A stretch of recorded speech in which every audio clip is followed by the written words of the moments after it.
नमस्कार दोस्तों, मेरे YouTube चैनल पॉजिटिव वाइब्स में आप लोगों का बहुत बहुत स्वागत है।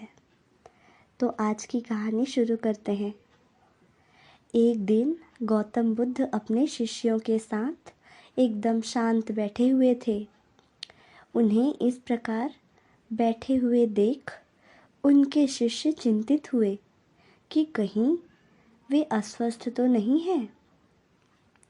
एक शिष्य ने उनसे पूछा कि आज वह मौन क्यों बैठे हैं? क्या शिष्यों से कोई गलती हो गई है?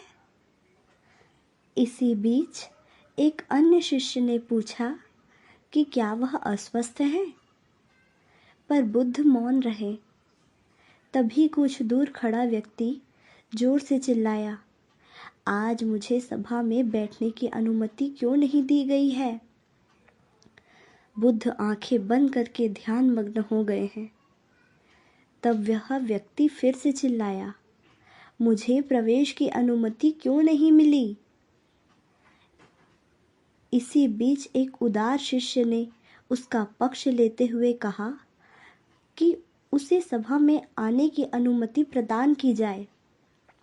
बुद्ध ने आंखें खोली और बोले, नहीं, वह अछूत है, उसे आज्ञा नहीं दी जा सकती। यह सुन शिष्यों को बड़ा आश्चर्य हुआ।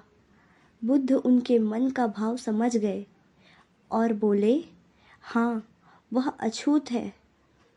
इस पर कई शिष्य बोले कि हमारे धर्म में तो जात पात का कोई भेद ही नहीं है, फिर वह अछूत कैसे हो गया?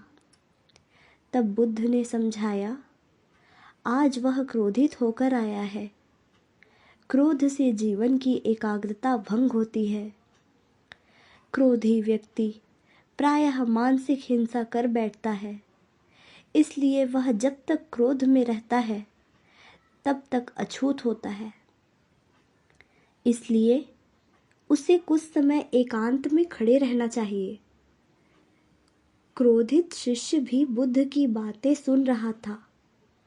पश्चाताप की अग्नि में तपकर वह समझ चुका था कि अहिंसा ही महान कर्तव्य व परम धर्म है। वह बुद्ध के चरणों में गिर पड़ा और कभी क्रोध न करने की शपथ ली।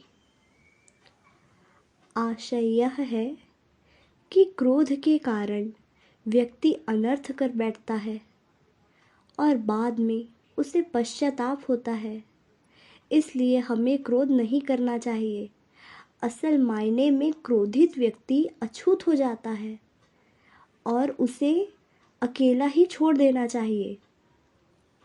क्रोध करने से तन, मन, धन तीनों की हानि होती है। क्रोध से ज़्यादा हानिकारक कोई और वस्तु नहीं है। बुद्ध ने कहा भी है, क्रोध को पाले रखना गर्म कोयले को किसी और पर फेंकने की नीयत से पकड़े रहने के समान है। इसमें आप ही जलते हैं।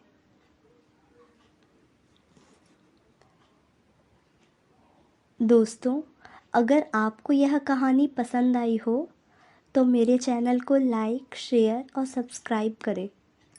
धन्यवाद दोस्तों।